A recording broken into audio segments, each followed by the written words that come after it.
Les brutes coupent les cheveux d'une fille de force. Elle les poursuit et gagne un règlement d'1 million d'euros. Agathe Dubois, 17 ans, avait toujours été différente au lycée Saint-Germain. Avec ses épais cheveux châtains, bouclés qui lui descendaient jusqu'à la taille comme une cascade de feuilles d'automne, elle se démarquait parmi la mer de mèches blondes lissées qui dominait les couloirs de l'établissement privé. Son père était un avocat des droits de l'homme réputé et sa mère dirigeait une association à but non lucratif florissante, mais Agathe n'avait jamais mentionné l'influence de sa famille à qui que ce soit à l'école. Elle préférait se fondre dans le décor, se comportant avec une dignité tranquille, bien qu'elle soit l'une des rares élèves d'origine maghrébine dans cette institution majoritairement blanche. Agathe avait été transférée à Saint-Germain au début de Dzmala, sa première, lorsque le cabinet d'avocats de son père avait déménagé dans la banlieue aisée. Les sols en marbre poli et les colonnes imposantes de l'école impressionnaient la plupart des visiteurs, mais Agathe ressentait le poids des regards curieux et des conversations chuchotées qui la suivaient dans les couloirs impeccables. Elle baissait la tête, se concentrant sur ses études et le club de photographie qui se réunissait après les cours dans la chambre noire du sous-sol. Les ennuis ont commencé au cours de sa 2e semaine, lorsqu'elle a accidentellement bousculé Chloé de Montaigne dans la cafétéria bondée. Chloé, la reine autoproclamée de la classe de première, avait des cheveux blonds platine parfaitement lissés et un sourire qui n'atteignait jamais ses yeux bleus glacial. Son père possédait la moitié des biens immobiliers commerciaux de la ville et elle ne laissait jamais personne l'oublier. « Fais attention où tu vas », avait sifflé Chloé en enlevant de la poussière imaginaire de son blazer de marque. Certaines personnes ne savent visiblement pas comment se comporter dans la société civilisée. Agathe s'était simplement excusée et avait continué son chemin, mais quelque chose dans sa confiance tranquille semblait irriter Chloé. Peut-être était-ce la façon dont Agathe se comportait avec une grâce naturelle, ou la façon dont ses cheveux captaient la lumière d'une manière que les soins de salon coûteux ne pourraient jamais reproduire. Quelle que soit la raison, Chloé a décidé qu'Agathe devait être remise à sa place. Les alliés les plus proches de Chloé étaient Léa Garnier et Camille Roussel. Léa, avec ses traits fins et ses yeux marrons calculateurs, servait de cerveau stratégique à Chloé, trouvant toujours de nouvelles façons de rendre leur cible malheureuse. Camille, blonde et pétillante en apparence, possédait une cruauté qui la faisait rire de la douleur des autres. Ensemble, elles formaient un trio qui régnait sur la hiérarchie sociale de Saint-Germain par la peur et la manipulation. Le harcèlement a commencé subtilement. Agathe trouvait son casier mystérieusement bloqué, ce qui la forçait à être en retard en cours. Ses devoirs disparaissaient de son sac à dos, la laissant se démener pour s'expliquer au professeur. Pendant le déjeuner, elle s'asseyait, seule à une table dans un coin, pendant que le groupe de Chloé faisait des commentaires bruyants sur les cas sociaux et les gens qui n'ont rien à faire ici. « Ignore-les », se répétait Agathe. « Concentre-toi sur tes notes et survis à cette année. » Elle avait appris de son père que parfois la meilleure stratégie était la patience, en recueillant des preuves avant de passer à l'action, mais surtout, elle savait que ses parents avaient travaillé trop dur pour arriver là où ils étaient, pour qu'elles mettent en péril leur réputation avec des histoires d'école. Le harcèlement s'est intensifié progressivement. Dans les vestiaires du gymnase, les vêtements d'Agathe étaient cachés pendant qu'elle se douchait après l'éducation physique, la forçant à s'envelopper dans une serviette et à chercher frénétiquement avant l'arrivée du cours suivant. Chloé et ses amis regardèrent de l'autre côté de la pièce, gloussant derrière leurs mains. Si elle coupait ses cheveux ridicules, elle ne ressemblerait pas autant à une sauvage, chuchotait Léa assez fort pour qu'Agathe l'entende. Les cheveux d'Agathe avaient toujours été sa fierté. Sa grand-mère lui avait appris à en prendre soin avec des huiles spéciales et des techniques douces transmises de génération en génération. Il représentait son héritage, la force de sa famille et sa propre identité. Quand les gens la complimentaient, elle se sentait connectée à quelque chose de plus grand qu'elle. Un incident particulièrement humiliant s'est produit dans le couloir devant le laboratoire de chimie. Agathe portait une pile de livres lorsque Camille l'a accidentellement bousculée, faisant voler des papiers partout. Alors qu'Agathe s'agenouillait pour ramasser ses affaires, Chloé lui a marché sur la main. « Oups » a dit Chloé, avec une fausse innocence. « Je ne t'ai pas vu là, tu devrais peut-être te tenir plus droite au lieu de ramper comme ça. » D'autres élèves ont regardé la scène se dérouler, mais personne n'est intervenu. Même monsieur le maire, qui enseignait l'histoire-géographie en classe préparatoire, est simplement passé comme si de rien n'était. Agathe a ramassé ses affaires, les joues brûlantes, retenant ses larmes de frustration et de rage. « Elles veulent une réaction », se rappela-t-elle. « Ne leur donne pas cette satisfaction. » Mais Chloé n'était pas satisfaite de l'endurance silencieuse d'Agathe. Au contraire, cela semblait alimenter sa détermination à briser le calme de sa cible. La guerre psychologique s'est intensifiée à mesure que l'automne avançait vers l'hiver. Un après-midi de novembre particulièrement brutal, Agathe était assise à la bibliothèque de l'école, travaillant sur un projet de recherche, lorsqu'elle a entendu Chloé parler à Léa à une table voisine. « J'en ai tellement marre de regarder ce désordre qu'elle appelle des cheveux », a dit Chloé, sans prendre la peine de baisser la voix. « Quelqu'un devrait faire quelque chose. Franchement, elle ne sait pas qu'on n'est pas au bled ici. » Les mains d'Agathe se sont crispées autour de son stylo jusqu'à ce que ses jointures blanchissent. Elle a pensé au conseil de son père. « Documente tout, Agathe. Les brutes comptent sur le silence de leurs victimes, mais les mots ont du pouvoir, et la vérité a du pouvoir. » Ce soir-là, Agathe a commencé à tenir un journal détaillé de chaque incident, notant les dates, les heures, les témoins présents et exactement ce qui avait été dit ou fait. Elle a commencé à emporter un petit enregistreur numérique que son père lui avait donné pour le cours de journalisme, dans l'espoir de capturer des preuves des insultes verbales. Le tournant s'est produit un matin glacial de décembre, lorsqu'Agathe est arrivée à l'école et a trouvé son casier vandalisé. Quelqu'un avait peint à la bombe « Retourne d'où tu viens » en lettres rouges sur la porte en métal. Son estomac s'est noué lorsqu'elle a réalisé que des dizaines d'élèves la regardaient, certains prenant des photos avec leur téléphone.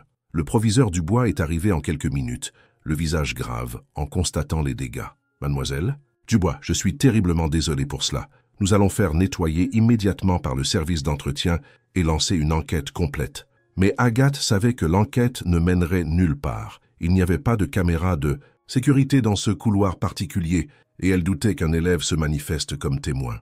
L'incident serait classé comme vandalisme aléatoire alors qu'elle continuerait à souffrir en silence. Cet après-midi-là, à la cafétéria, Chloé s'est approchée de la table isolée d'Agathe avec un sourire satisfait. « J'ai entendu parler de ton casier », a-t-elle dit, faisant semblant d'examiner ses ongles manucurés. « C'est tellement malheureux. C'est peut-être un signe que certaines personnes ne sont pas à leur place ici. Peut-être que certaines personnes devraient se mêler de leurs affaires », a répondu Agathe calmement, se surprenant elle-même par son audace. Les yeux de Chloé se sont rétrécis dangereusement. « Excuse-moi, tu viens de me répondre ? J'ai dit ce que j'ai dit. » La cafétéria semblait retenir son souffle alors que d'autres élèves sentaient la confrontation se préparer. Léa et Camille flanquaient Chloé comme des gardes du corps, leurs expressions prédatrices. « Tu sais quoi ?» a dit Chloé, sa voix baissant à un murmure venimeux. « Je pense qu'il est temps que quelqu'un t'apprenne le respect. » Agathe a senti un frisson lui parcourir l'échine, mais elle a maintenu le contact visuel. C'est une menace, c'est une promesse. Les jours suivants se sont déroulés dans une attente tendue. Agathe se surprenait à constamment regarder par-dessus son épaule, se demandant quand et comment Chloé allait riposter. La pression psychologique était épuisante, rendant difficile la concentration sur le travail scolaire ou le sommeil paisible la nuit. L'attaque a eu lieu un vendredi, après-midi de décembre, juste avant les vacances d'hiver. Agathe était dans la chambre noire du sous-sol, en train de développer des photos pour son portfolio, lorsqu'elle a entendu des pas à l'extérieur. Elle a supposé que c'était M. Moreau, le professeur de photographie, qui revenait de sa réunion. Au cas, lieu de cela, Chloé, Léa et Camille sont entrées dans la chambre noire, fermant la porte derrière elles. La lumière rouge de sécurité projetait des ombres étranges sur leurs visages, les faisant ressembler à des démons sortis d'un cauchemar. « Bonjour, Agathe », a dit Chloé doucement. « Nous avons pensé qu'il était temps de te faire une petite beauté. » Le cœur d'Agathe s'est emballé lorsqu'elle a remarqué les ciseaux qui brillaient dans la main de Léa. « Qu'est-ce que vous faites ? Sortez d'ici. »« Oh, nous n'allons nulle part, » a gloussé Camille. « Tu vois, nous avons discuté, et nous avons décidé que tes cheveux nous dérangent vraiment. C'est tellement négligé. Tu ne penses pas qu'il est temps de changer ?» Agathe a reculé contre la table de développement, son esprit s'emballant. « Vous devez partir maintenant. » En fait, Chloé s'est approchée. « Tu dois apprendre les bonnes manières. Nous essayons de t'aider à t'intégrer, mais tu ne comprends pas. Peut-être qu'un nouveau look t'aidera à comprendre ta place ici. » Avant qu'Agathe ne puisse réagir, Léa s'est jetée sur elle et a attrapé une poignée de ses cheveux pendant que Camille lui tenait les bras. Agathe s'est débattue désespérément, mais elles avaient soigneusement planifié cela. Chloé a pris les ciseaux et a commencé à couper, sciant à travers les boucles épaisses avec des mouvements agressifs et irréguliers. « Arrêtez !» a crié Agathe, les larmes coulant sur son visage, alors que des touffes de ses magnifiques cheveux tombaient sur le sol. « S'il vous plaît, arrêtez ! C'est pour ton bien !» a haleté Chloé en continuant à couper. « Maintenant, tu auras l'air plus civilisées. Elles ont coupé grossièrement et inégalement, laissant Agathe avec un désordre haché et humiliant qui atteignait à peine ses épaules. Des années de croissance soignée et de fierté culturelle gisaient éparpillées sur le sol de la chambre noire comme des rêves abandonnés. Quand elles ont fini, Chloé a reculé pour admirer leur travail. Beaucoup mieux. Maintenant, tu as l'air d'être à ta place ici. Les trois filles ont laissé Agathe sangloter dans la chambre noire, entourée des restes de son identité. Elle a regardé son reflet dans le petit miroir au-dessus de l'évier, reconnaissant à peine la fille dévastée qui la regardait. Mais alors qu'Agathe touchait ses cheveux ruinés, quelque chose a changé en elle. Les larmes ont cessé, remplacées par une fureur froide et calculatrice qui l'a surprise par son intensité. Elle s'est souvenue des mots de son père. Quand les gens te montrent qui ils sont vraiment, crois-les. Et quand ils dépassent les bornes, assure-toi qu'il y ait des conséquences. Agathe a soigneusement ramassé chaque mèche de ses cheveux coupés, les plaçant dans des sacs de preuves qu'elle a trouvés dans le placard de rangement. Elle a activé l'application d'enregistrement vocal sur son téléphone et a commencé à documenter tout ce qui s'était passé, parlant dans le langage clair et précis que son père lui avait enseigné. Pendant le week-end, Agathe a tout raconté à ses parents. Le visage de son père s'est assombri de rage quand il a vu ses cheveux, mais sa voix est restée professionnellement calme pendant qu'il prenait des notes. Sa mère a serré sa fille dans ses bras, lui murmurant des mots de réconfort et de « force ». « Ce n'est pas juste du harcèlement », a dit son père d'un ton sombre. « C'est une agression. Elles t'ont physiquement retenu et ont endommagé ta personne. C'est une agression criminelle. Mais ce ne sont que des enfants », a protesté Agathe faiblement. « Elles ont 17 ans, assez vieilles pour savoir ce qu'elles font et assez vieilles pour en assumer les conséquences. Plus important encore, c'était un crime de haine avec une motivation raciale claire. Le vandalisme, les commentaires sur tes cheveux négligés et du bled, cela établit un schéma de harcèlement à motivation raciale. Son père a passé tout le week-end à monter un dossier. Il a obtenu des images de vidéosurveillance des caméras du couloir, montrant les trois filles entrant et sortant de la chambre noire. Il a documenté le vandalisme du casier, le schéma de harcèlement et les entrées détaillées du journal d'Agathe. Plus important encore, il avait le témoignage d'Agathe et la preuve physique de ses cheveux coupés. Le lundi matin est arrivé comme le jour du jugement. Agathe est entrée au lycée Saint-Germain portant un foulard soigneusement noué que sa mère lui avait appris à attacher, la tête haute malgré sa douleur. Elle se sentait différente maintenant, pas brisée, mais transformée en quelque chose de plus dur et de plus dangereux. Chloé a jeté un coup d'œil à la tête couverte d'Agathe et a souri. « Joli torchon, très authentique. Merci », a répondu Agathe calmement. « Je pensais que tu apprécierais l'authenticité. » Ce que Chloé ne savait pas, c'est que le père d'Agathe avait déjà déposé des accusations criminelles et préparait une action civile. Les rouages de la justice étaient déjà en marche, prenant de l'ampleur comme une avalanche. Le premier signe est apparu pendant la deuxième heure de cours, lorsque la voix du proviseur Dubois a crépité dans l'interphone. « Chloé de Montaigne. Léa Garnier et Camille Roussel, veuillez vous rendre immédiatement au bureau du proviseur. » Agathe a ressenti une vague de satisfaction en regardant ses bourreaux échanger des regards inquiets. Elle n'avait aucune idée de ce qui les attendait. L'heure du déjeuner, des policiers escortèrent les trois filles hors du bâtiment, menottes au poignet. Les accusations étaient graves. Agression criminelle, voies de fait, circonstances aggravantes de crimes de haine et complot. Leurs parents riches sont arrivés dans des voitures coûteuses, avec des avocats encore plus coûteux. Mais les preuves étaient accablantes. Les informations locales ont repris l'histoire en quelques heures. 3 élèves arrêtés pour une attaque à motivation raciale dans une école privée d'élite a dominé le journal télévisé du soir. Le père d'Agathe a fait une déclaration puissante sur les marches du palais de justice, sa voix résonnant d'une colère juste. « Ce n'était pas une blague ou un drame d'adolescent », a-t-il déclaré. « C'était une agression calculée, motivée par la haine raciale. Ces jeunes femmes ont physiquement retenu ma fille et lui ont coupé de force les cheveux tout en faisant des commentaires racistes sur son apparence.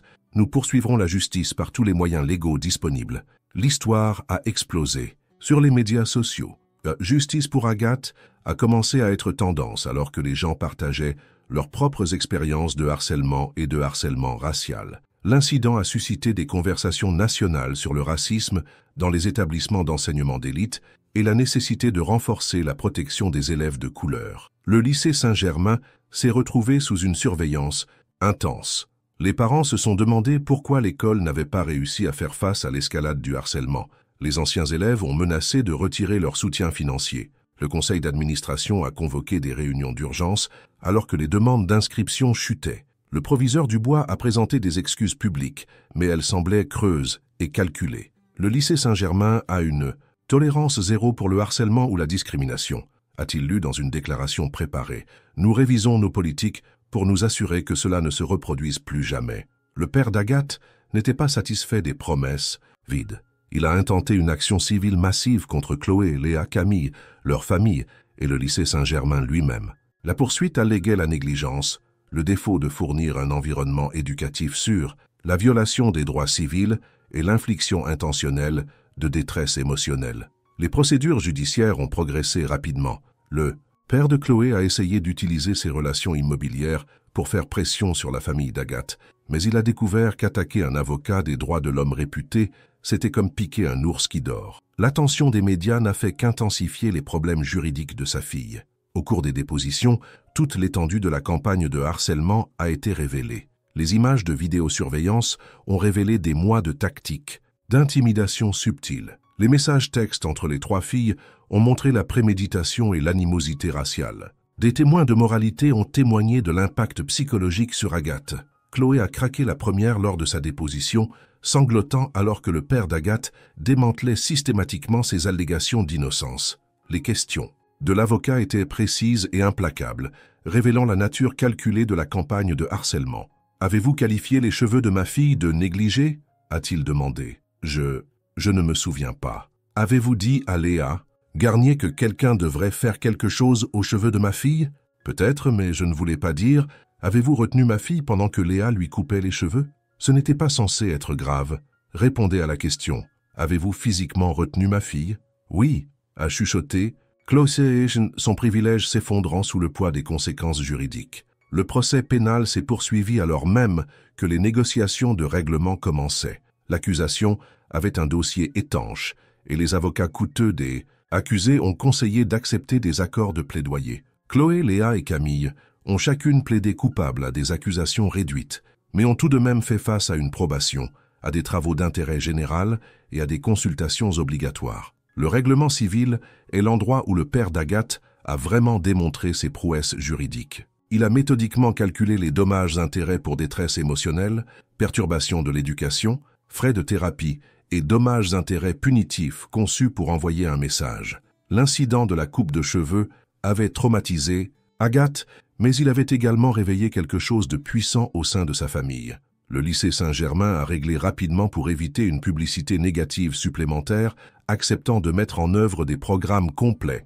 de lutte contre le harcèlement et une formation à la diversité. Ils ont créé un fonds de bourse d'études pour les élèves de couleur et ont embauché l'association à but non lucratif de la mère d'Agathe pour développer leurs nouvelles initiatives d'inclusion. Les familles individuelles se sont avérées plus têtues jusqu'à ce que le père d'Agathe indique clairement qu'il était prêt à réclamer des dommages-intérêts maximaux devant les tribunaux. L'attention des médias leur avait déjà coûté socialement et professionnellement. Le père de Chloé a perdu plusieurs contrats immobiliers importants lorsque des clients ont refusé de travailler avec lui. La famille de Léa a été confrontée à l'ostracisme social dans son club de golf. Les parents de Camille ont vu les perspectives universitaires de leur fille s'évaporer à mesure que la nouvelle de sa condamnation se répandait. En fin de compte, les règlements combinés se sont élevés à plus d'1 million d'euros. Le père d'Agathe avait structuré l'accord pour envoyer un message clair. Les actions ont des conséquences, et le privilège ne protégerait personne de la responsabilité. L'argent n'était pas la vraie victoire, cependant. Agathe a regardé ses anciens bourreaux faire face à tout le poids de leur choix. Chloé a été expulsée de Saint-Germain et a dû terminer sa dernière année dans un lycée public, son statut social détruit. Léa a perdu son admission anticipée à Sciences Po lorsque l'université a appris sa condamnation. Camille a fait face à des conséquences académiques similaires lorsque les universités ont retiré leurs offres. Agathe, elle-même, a été transférée dans une prestigieuse école d'art où ses talents de photographe ont prospéré. Ses cheveux ont repoussé plus fort et plus beau qu'avant, mais surtout, elle avait découvert sa propre force. La fille tranquille qui endurait autrefois le harcèlement en silence s'était transformée en une jeune femme confiante qui comprenait le pouvoir de se défendre. L'affaire a établi d'importants précédents juridiques concernant le harcèlement, les crimes de haine et la responsabilité institutionnelle. Le père d'Agathe l'a utilisé comme base pour plaider en faveur d'une protection plus forte des élèves à l'échelle nationale. Leur histoire a inspiré d'autres victimes à se manifester